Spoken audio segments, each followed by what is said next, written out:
Assalamualaikum warahmatullahi wabarakatuh. Ya.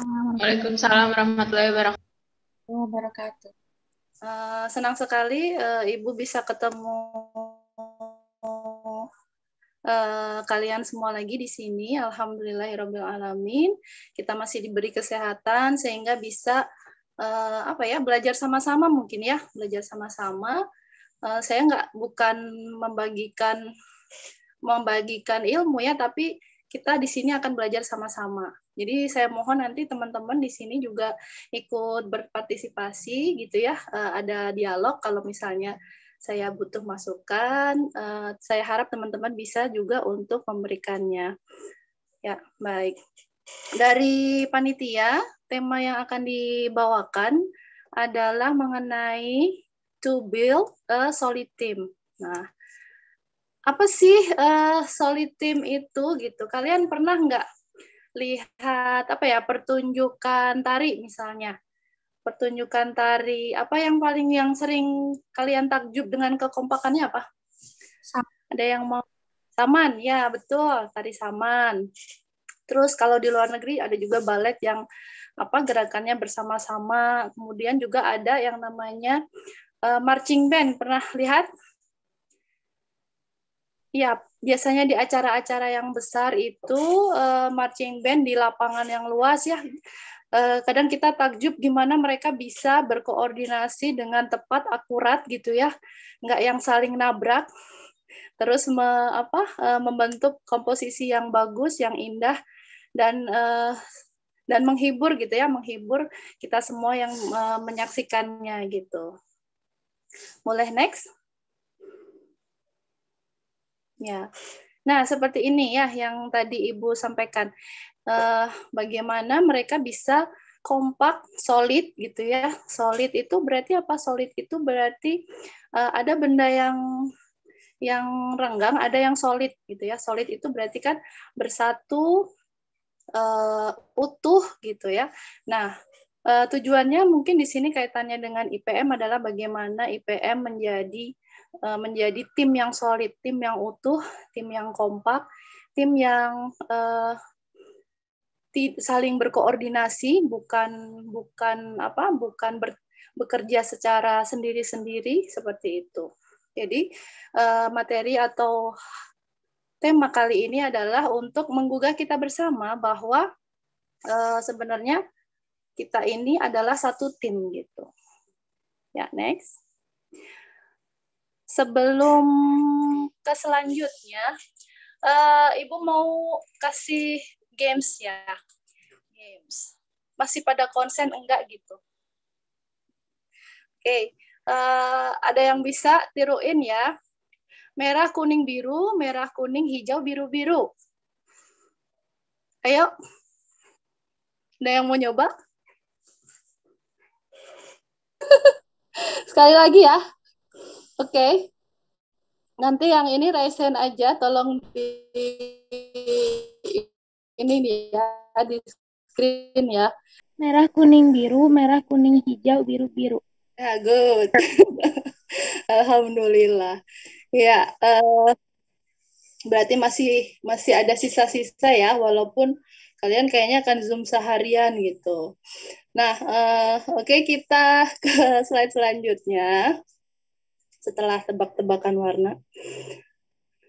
Enggak, slide selanjutnya adalah tadi ya. Oh, sorry. Sebelumnya. Baik. Apakah tim yang solid itu nggak pernah beda pendapat? Apakah tim yang solid itu harus selalu sepakat?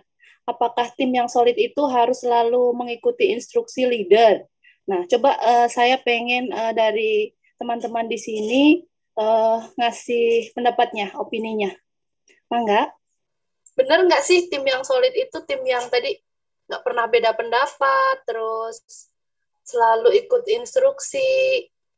Benar nggak ada perbedaan? Benar nggak yang kayak gitu? Enggak, silahkan. Ya. Enggak, Bu. Siapa ada? Enggak, Bu. Enggak. Ya. Terus yang kayak gimana?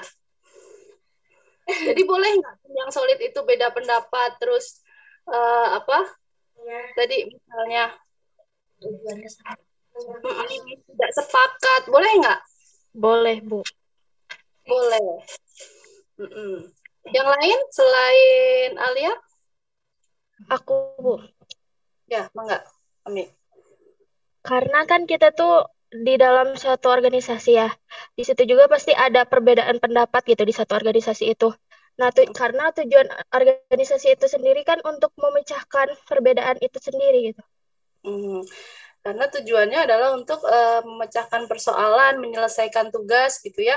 Jadi wajar kalau ada perbedaan pendapat dari masing-masing struktur gitu ya dalam organisasi itu.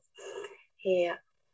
Jadi tim yang solid itu bukan tim yang nggak boleh beda pendapat, bukan nggak boleh punya opini sendiri gitu ya, atau tidak sepakat, boleh saja gitu. Iya. Next. Nah, di sini sebenarnya Ibu lebih ingin memberikan semacam rambu-rambu gitu ya.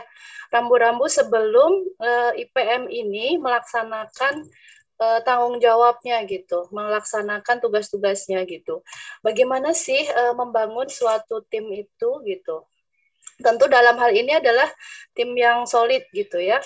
Nah, di sini ada teori team building dari bacanya apa nih? Tuckman, Bruce Tuckman.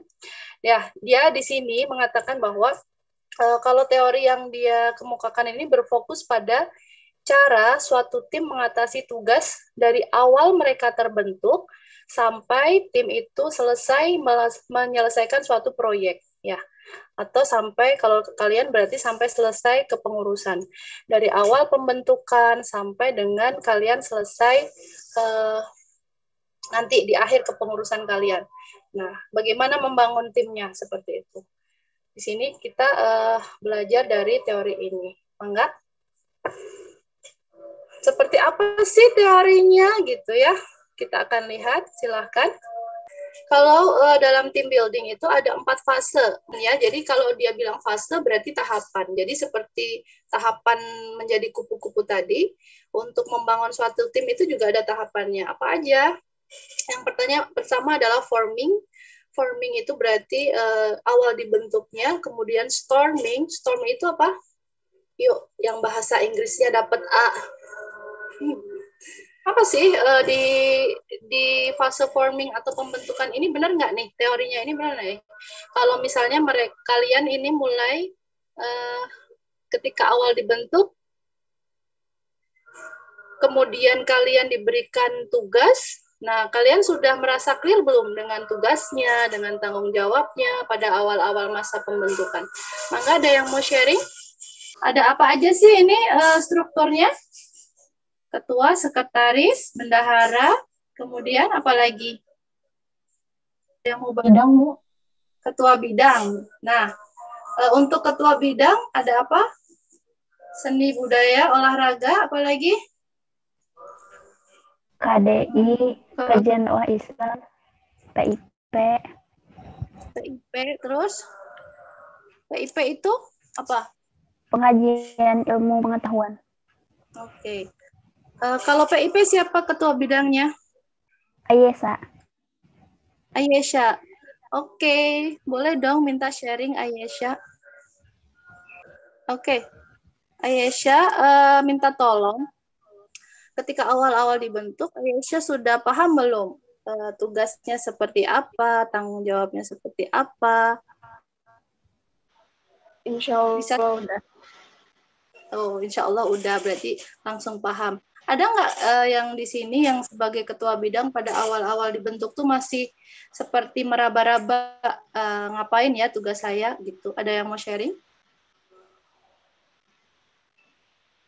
Asbo? Pas awal-awal Tika mendapat amanah sebagai ketua bidang perkaderan, Tika sudah langsung paham belum? Atau sebenarnya masih ada yang Tika ragu, yang Tika masih kurang paham, terus misalnya masih bingung, bisa sharing? Ada sih beberapa yang masih bingung. Ya, jadi sebenarnya hal itu sangat wajar ya ketika kita mendapatkan suatu entah itu pekerjaan baru, status baru, amanah baru. Terus kita masih merasa beberapa hal yang kita belum tahu, belum ngerti. Kalau Tika waktu itu apa yang masih bingung, Tik? Kayak ngordinasi anak-anak terus jadi apa sih, kayak contoh yang baik gitu. Jadi gimana sih mengkoordinasikannya ya, caranya gimana, terus medianya apa, kira-kira yang paling efektif tuh dengan seperti apa. Terus yang berat jadi teladan yang baik ya. Jadi figur atau contoh yang baik, kadar Muhammadiyah yang baik itu yang seperti apa sih gitu ya. Jadi sebenarnya itu sangat wajar, khususnya nanti untuk yang kelas 10 ya, yang mungkin akan nanti juga menggantikan kakak-kakaknya suatu saat nanti. Sebenarnya sangat wajar ketika awal kita dibentuk, awal kita mendapat amanah, status, peran, pasti ada sedikit bingung, sedikit ketidaktahuan, itu sangat wajar gitu ya. Bukan suatu aib gitu ya kalau kita nggak ngerti, kalau kita nggak paham gitu. Nah, kemudian pada tahap awal terbentuknya ini leader gitu ya, leader harus siap untuk ditanya mengenai arah, tujuan, dan hubungan eksternal. Jadi ketika awal-awal dibentuk peran leader atau ketua, di sini Ami ya? Iya, Bu. Ketua IPM-nya? Ya. Jadi di sini awal-awal dibentuk, Ami harus siap untuk ditanya-tanya ya oleh ketua bidang, oleh anggota yang lain gitu ya, mengenai arah, tujuan. Sebenarnya arah IPM ini kemana, tujuannya mau apa, kemudian hubungan eksternalnya dengan siapa saja. Nah, itu leader harus benar-benar paham dan mencari tahu gitu ya, dan juga harus siap untuk berbagi informasi kepada ketua bidang dan anggota lainnya. Pada tahap ini juga anggota tim cenderung berperilaku independen. Nah, benar nggak sih kayak gini? Jadi awal-awal kita dalam satu tim itu masih individu banget gitu. Sebenarnya ada sih keinginan untuk istilahnya blending dengan tim gitu ya. Tapi karena mungkin belum terlalu kenal satu sama lain, jadi juga belum sepenuhnya percaya. Nah, ada nggak yang mau sharing tentang situasi ini? Pernah ngalamin nggak di IPM sendiri? Enggak. Saya harap kita di sini belajar bersama ya. Jadi sharing supaya ada gambaran gitu situasinya itu seperti apa. Ya, ada yang pernah ngerasa gitu? Di awal-awal pembentukan? Saya pernah, Bu. Ya, gimana? Coba diceritain. Ya, apalagi kan ini pertama aku jadi ketua bidang. Tambah belum pernah ketemu gitu sama anggota aku sendiri, jadi kadang suka malu gitu, harus gimana ya cara ngomongnya atau caranya nyampein-nya gitu. Terus kadang jadi ngerasa gini nggak, mau koordinasi takut sebenarnya misalnya temennya bisa dipercaya nggak, dia temen-temen gue bisa nggak sih ngerjain ini gitu, ada nggak perasaan kayak gitu? Ada, tapi kalau percaya mah aku percaya, cuman kalau ini terlalu berat nggak ya buat dia gitu. Oke. Jadi lebih kepada mengukur beban kerjanya ya. Kira-kira tugas yang kita sharing ini udah sepertinya sudah setara belum gitu ya. Jangan-jangan kerja saya sedikit dia banyak gitu ya. Mungkin seperti itu, juga ada perasaan-perasaan mungkin sungkan, nggak enak. Nah, itu wajar banget ketika awal-awal terbentuk gitu. Dan ada nggak yang gini jadinya, karena nggak enak minta tolong, ya udah deh gue kerjain sendiri, ada nggak yang kayak gitu? Pernah, Bu. Pernah ya. Jadi bukan karena nggak yakin sama temen, tapi lebih kepada nggak enak minta tolong gitu. Siapa tadi yang pernah? Iya. Jadi, nah di awal-awal pembentukan itu wajar, tapi nanti kita akan belajar lagi. Kalau step-step selanjutnya harusnya itu sudah hilang atau masih ada ya perasaan-perasaan kayak gitu. Nah, selanjutnya di tahap ini juga anggota kelompok atau kalian anggota itu sedang mengetes sistem toleransi dan juga leader. Kalian sedang ngetes kan, biasanya maksudnya temen gue nih satu tim nih toleran nggak sih gitu, atau gue kerja dibiarin aja kayak gitu ya. Jadi kalian saling mengukur gitu ya, mengukur. Nah, di sini penting banget juga anggota tim itu untuk jadi pribadi yang baik gitu ya, jadi pribadi yang baik dimanapun gitu. Jadi namanya istilahnya adalah integratif ya, apa namanya, berintegrasi, apa, memiliki integrasi. Nah, jadi pribadi yang integritas. Nah, jadi kita mau dilihat orang kerja, kita nggak dilihat orang juga tetap kerja gitu ya.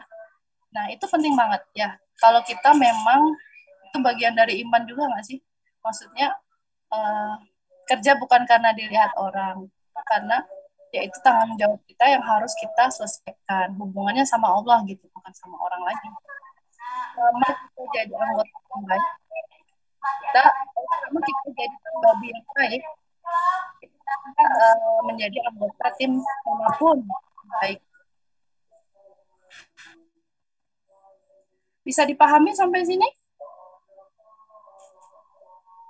Ya, Bu. Ya. Pada tahap ini juga biasanya waktu digunakan untuk merencanakan ya. Leader biasanya bikin timeline ya kalau awal-awal terbentuk ya. Pembentukan, bikin timeline, agenda kerja, benar? Nah, ya. Ya, pada awal dibentuk sudah dilaksanakan ya. Tinggal kita masuk nih ke tahap selanjutnya, habis forming. Next, mangga.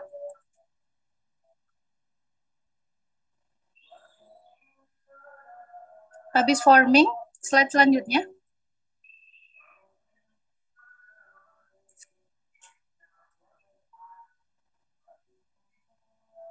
Ya. Ya, picture dulu. Baik. Ya, ini gambaran dari forming ya, bahwa kalian tadi ya dibentuk dalam struktur organisasi IPM, kalian sudah mulai untuk membangun relasi juga, mungkin antar bidang, juga intra bidang gitu ya. Dan juga di sini peran leader dalam mengarahkan, membantu, memberikan info, menginformasikan tujuan itu menjadi sangat penting dalam tahap ini. Kita lanjut ke tahap selanjutnya. Maaf ya, di sini ada ini mau persiapan Jumatan, jadi suaranya terdengar nggak?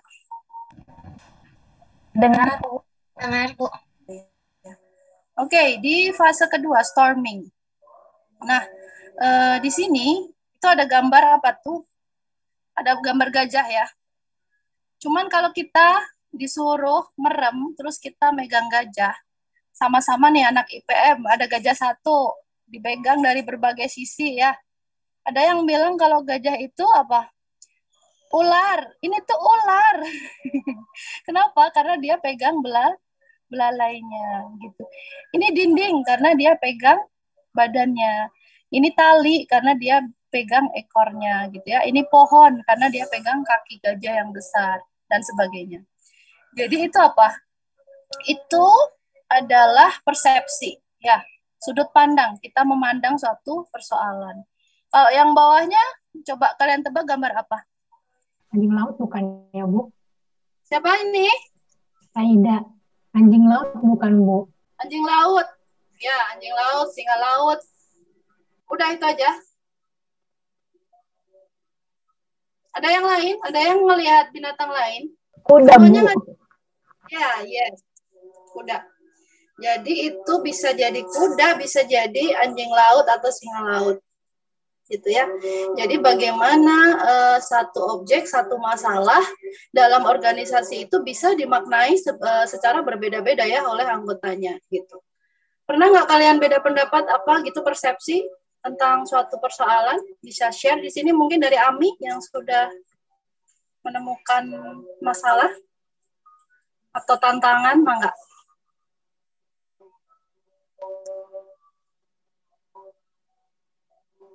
Bi?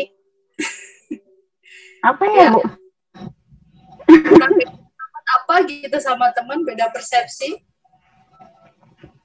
dari program atau dari masalah? Iya, pernah kayaknya. Apa? Apa ya? Yang baru-baru apa yang baru-baru? Apa ya, Bu? Aku nggak ingat. Udah, kayaknya gara-gara udah Gara-gara udah selesai. selesai ya. Oke.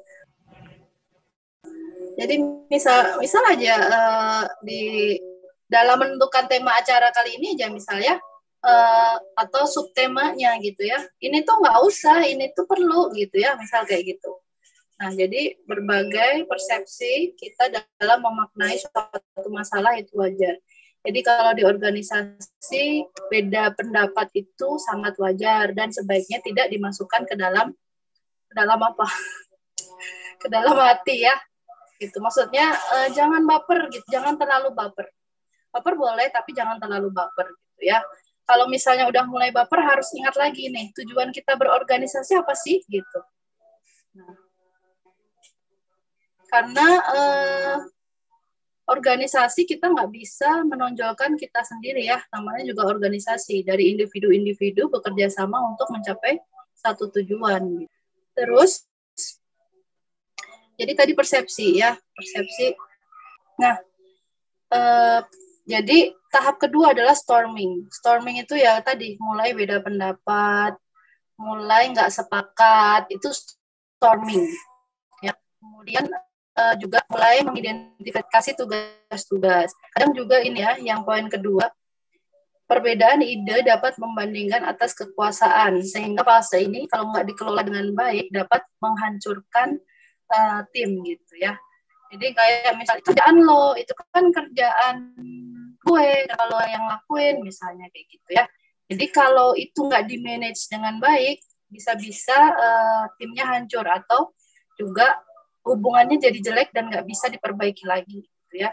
Jadi perlu kalian perhatikan ketika ada masalah adalah ini nih.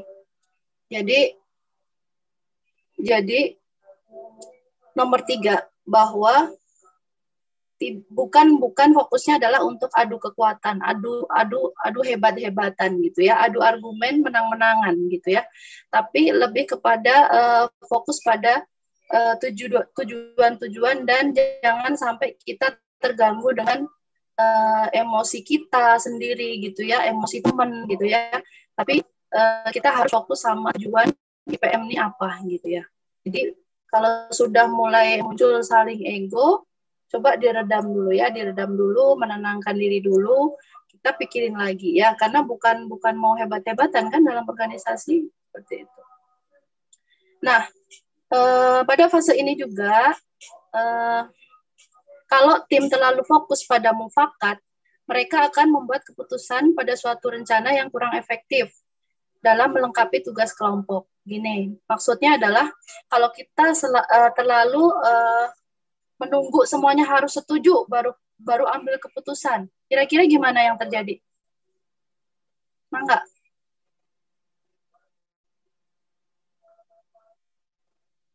Kalau kita harus menunggu semuanya setuju, baru kita mengambil keputusan, kira-kira apa yang akan terjadi di IPM ini? Semua bidang harus setuju, semua anggota harus setuju, baru diambil keputusan. Apa yang terjadi? Bisa jadi tertunda, Bu. Atau enggak bahkan sampai nggak jadi. Ya, benar. Jadi bisa jadi acara, kegiatan ya, bisa jadi gagal, bisa jadi kelamaan gitu ya, expired dan sebagainya. Jadi penting juga gimana di sini leader itu melatih gitu ya, melatih misalnya mengingatkan lagi juga masalah deadline dan sebagainya gitu ya. Jadi memang benar konsensus itu penting gitu ya, tapi kalau misalnya kita terlalu berpegang pada konsensus, maka organisasinya juga akan nggak efektif atau lambat gitu ya, lambat dalam melaksanakan program-programnya. Gitu. Paham ya di sini ya? Ya, jadi di sini leader harus leader apapun itu ya, ketua umum, kemudian juga ketua umum dan juga ketua bidang, semuanya harus bisa berperan sebagai coach gitu ya, coach. Kalau coach itu gimana sih? Coach itu berarti ya dia mengingatkan gitu ya, tugasnya ini gitu ya. Kemudian juga melakukan pendampingan. Ya, next. Slide selanjutnya. Norming. Ya. Jadi di fase norming ini, mufakat itu secara luas terbentuk dalam tim, di mana tim merespon dengan baik fasilitasi dari leader. Jadi kalau tadi setelah dibentuk biasanya ada masalah, kalau di norming ini kalian sudah mulai mudah dalam berdiskusi, bermufakat gitu ya, dan merespon dengan baik fasilitasi dari leader. Kalau misalnya anggota diajak untuk rapat, diajak untuk bagi tugas, itu udah mulai enak gitu ya. Peran dan tanggung jawab menjadi jelas dan diterima dengan baik. Kalau sekarang sudah sampai norming belum, PM?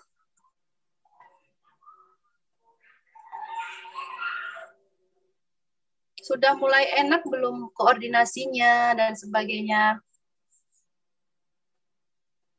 Lumayan Bu, tapi masih terus evaluasi sih.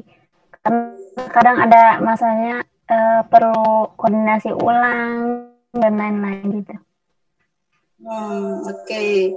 Jadi sudah lumayan enak ya, cuman mungkin masih perlu terus digenjarkan ya komunikasinya gitu ya, antar anggota, antar koordinator dan sebagainya. Keputusan besar dibuat berdasarkan persetujuan kelompok kecil didelegasikan kepada individu atau tim kecil dalam kelompok. Jadi ketika membuat keputusan yang besar itu memang harus kesepakatan kelompok gitu ya. Misalnya apa keputusan besar dalam IPM? Yang dianggap besar apa misalnya?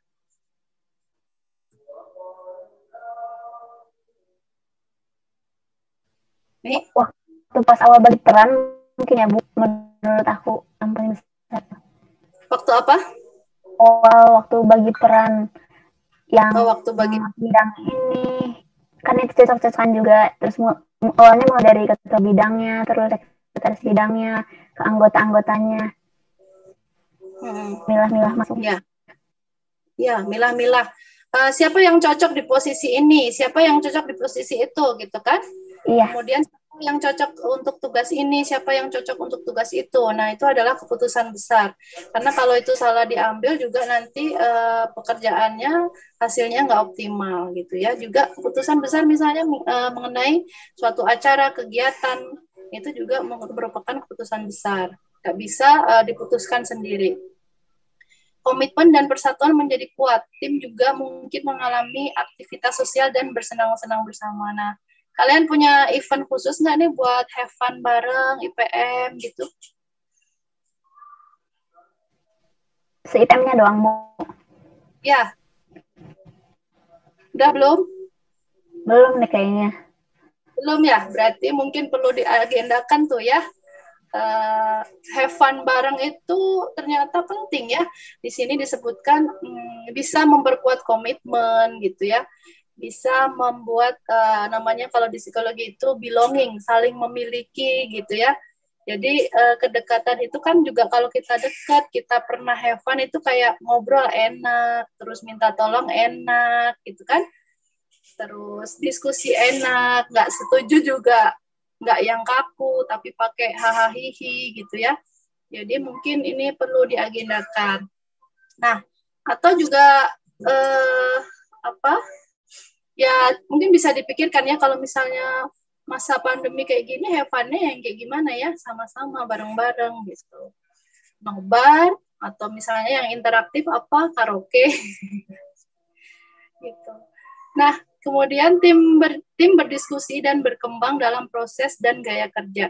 Jadi kalian sudah mulai berdiskusi di fase ini dan juga sudah saling paham gitu ya gaya kerjanya rekan-rekan tuh kayak gimana sih, kalau si dia tuh gimana gaya kerjanya, terus apakah dia cepet tapi kurang teliti gitu misalnya, terus dia mah perfect banget jadi dia cocok untuk dikasih tanggung jawab apa. Nah, itu udah mulai terpetakan lah ya masing-masing anggota. Kemudian Terdapat penghargaan secara umum kepada leader dan tanggung jawab kepemimpinan yang saat ini dibagikan antar anggota tim. Jadi kalian udah mulai tumbuh respect. Kalau sekarang udah belum. Respect tuh yang kayak gimana sih? Respect itu ya saya menghormati, menghargai teman saya ini sebagai leader saya, leader di tim ini gitu. Jadi kalau sudah ketok palu ya saya akan ikut gitu. Bukan misalnya membicarakan di belakang, kemudian apa misalnya membuka aib tim gitu ya. Itu sudah tidak terjadi lagi di fase norming ini gitu. Jadi itu perlu disadari oleh anggota tim IPM ini. Kalau IPM mau menjadi tim yang solid gitu ya, kalau sudah ketok palu ya ayo kerja gitu. Jangan udah ketok palu tapi masih istilahnya gimana sih ini teh gitu ya. Nah, itu sami'na wa ata'na. Jadi di dalam Islam itu juga perlu belajar untuk menaati pemimpin gitu. Disitulah letak persatuan Islamnya di situ gitu. Kalau jadi value-nya ya, value dalam berorganisasi itu bukan cuma untuk mengembangkan diri tapi juga ibadah ya. Jadi value ibadah itu juga harus kita bersamai dalam setiap langkah kita gitu. Nah, kemudian juga leader memfasilitasi dan bisa diakses. Dalam fase norming ini, leader masih harus tetap memfasilitasi dan harus bisa diakses gitu ya. Jangan kalau misal anggotanya minta untuk segera diputuskan tapi susah dihubungi dan sebagainya ya. Jadi harus tumbuh kesadaran dalam leader juga bahwa kalau ada anggota kelompok yang nanya harus cepat direspon. Kalau ada keputusan yang harus segera diputuskan, ayo rapat gitu ya. Jadi leader juga harus menyadari betul tanggung jawabnya gitu ya, supaya nggak balik lagi ke fase sebelumnya. Fase sebelumnya apa? Storm gitu ya, badai lagi gitu. Jadi nggak tertata apik lagi organisasinya gitu. Oke, next. Slide selanjutnya.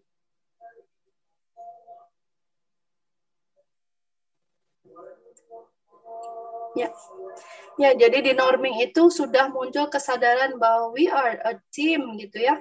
Kalau kita ini satu tim, kita ini nggak bisa sendiri-sendiri. Kalau mutusin juga harus bersama gitu ya. Harus cepat, harus bersama, jangan diajak cepat, tapi yang lainnya hare-hare kayak gitu ya. Jadi sudah mulai muncul kesadaran, ayo, saya tahu tugas saya tahu kewajiban saya, ketua juga atau leader juga bisa mengarahkan, bisa mengayomi gitu di fase ini ya. Jadi organisasi sudah mulai tertata dan bergerak gitu ya, bergerak dengan baik. Next. Performing. Jadi ini adalah fase fase sebenarnya ini Tukman ini terakhir pernah membuatnya di fase performing ini fase terakhir, tapi kemudian dia tambah satu fase lagi gitu. Nah, fase performing ini kalau bisa disebut sebagai fase puncak ya. Fase puncak. Kenapa? Karena di performing ini tim mengalami peningkatan kesadaran strategis. Mereka sudah sadar gitu ya, sudah jelas, clear, nggak ada itu ragu-ragu lagi misalnya ya. Tadi yang disebutkan Tika dan beberapa teman yang lain, udah jelas tugas gue tuh ini, gue udah tahu juga caranya gimana gitu ya. Jadi sudah mulai sangat paham, sudah mulai terbiasa dan sudah bisa menampilkan diri dan timnya secara baik gitu. Ya, jadi pada fase ini sudah jelas mengapa tim melakukan dan apa yang sedang mereka lakukan, mereka tahu pasti. Visi yang dibagikan dalam tim mulai independen dan tidak memerlukan intervensi atau partisipasi dari leader. Kalau sudah pada tahap performing ini, nanti leader itu nggak perlu terlalu intervensi, gitu ya. Kenapa? Karena timnya udah jalan, gitu. Udah yang nggak perlu terlalu diarahkan. Oh, kalau misalnya perkaderan tuh harusnya gini-gini loh, tugasnya gini-gini, nggak perlu lagi karena mereka udah tahu, gitu ya. Jadi fokusnya leader apa? Di sini fokusnya leader hanya mendelegasi dan mengawasi ya kalau di poin terakhir itu. Kemudian fokusnya lebih kepada mencapai tujuan-tujuan dalam tim, membuat sebagian besar keputusan berdasarkan kriteria yang disetujui leader. Ya, jadi walaupun leader tidak perlu terlalu mengatur, tapi fungsinya leader di sini adalah apa? Sebagai menentukan kriteria-kriteria. Oh, yang ini kegiatan ini lolos. Kalau misalnya ininya udah siap misalnya, gitu ya. Kemudian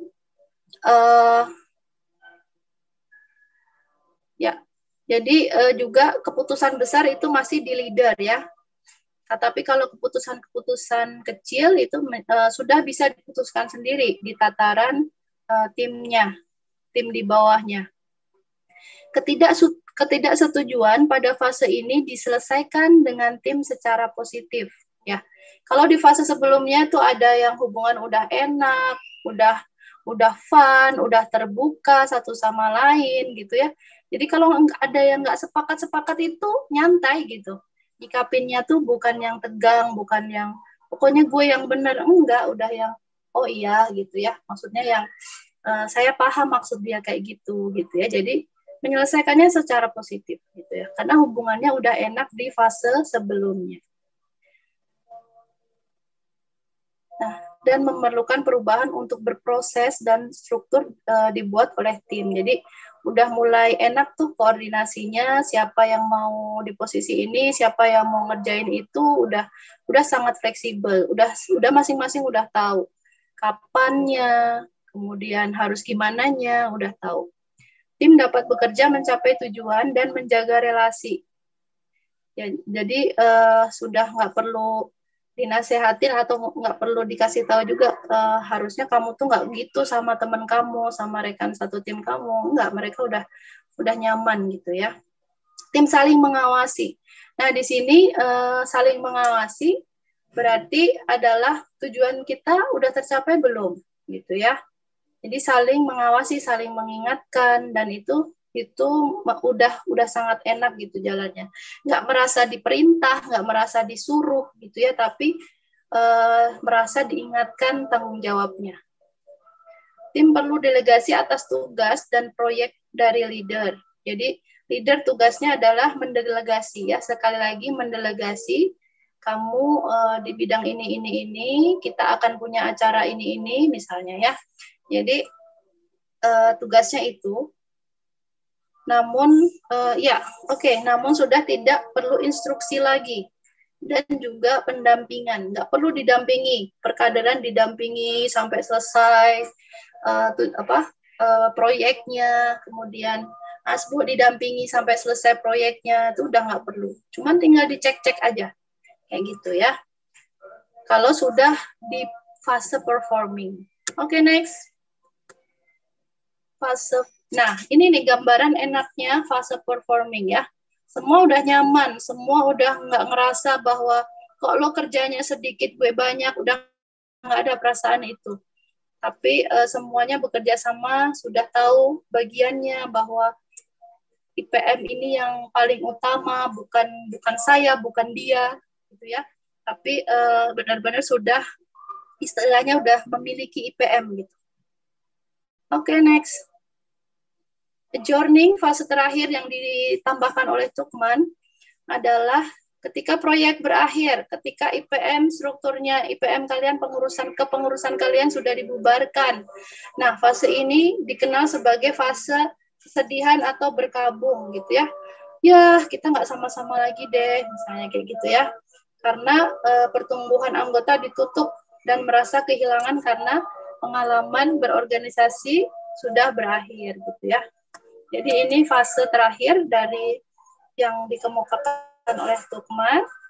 Ya, itu saja ya dari Ibu. Jadi dalam berorganisasi itu ada 5 fase ya. Fase forming, terus fase storming, fase badai, fase norming, ketika sudah mulai kenal baik tugasnya apa, posisinya seperti apa.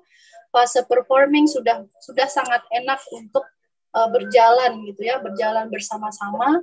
dan terakhir fase adjourning atau perpisahan. Ya, saya sudah dikode sama moderator. Waktunya sudah habis. Silahkan saya kembalikan